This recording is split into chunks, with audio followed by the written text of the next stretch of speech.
da çok değil, yaxşı dost, sirdaş. Dostluq qalasından bir kerpiç, bir daş. Uçurub aparır her saat, her il. Bizim dost itirən vaxtımız değil. Bir könül həmdəmi tapana qədər can evi illərlə olur dərbədər. Var dövlət dünyada gəlib də gedər. Hər şeyə göz yumub dosta etməyir. Bizim dost itirən vaxtımız deyil. Köhnə günlərin xatirinə dostum, köhnə günlərin xatirinə gəl birlikdə şərab qaldıraq. Köhnə günlərin xatirinə.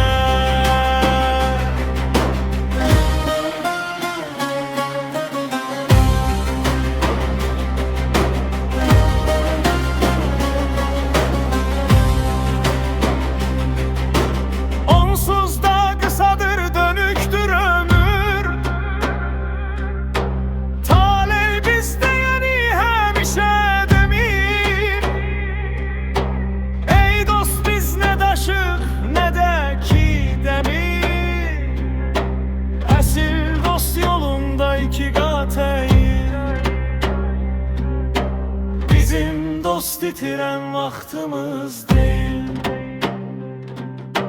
Dünyanı tutup haqalan deyilik. Əbədi məskəndə salan deyilik. Ömrü birdə satın alan deyilik. Dostluqda hər anın qiymətini bil. Bizim dost itirən vaxtımız deyil. Köhnə günlərin xatirinə dostum, köhnə günlərin xatirinə gəl birlikdə şərab qaldıraq. Köhnə günlərin xatirinə. Dost itirən vaxtımız deyil.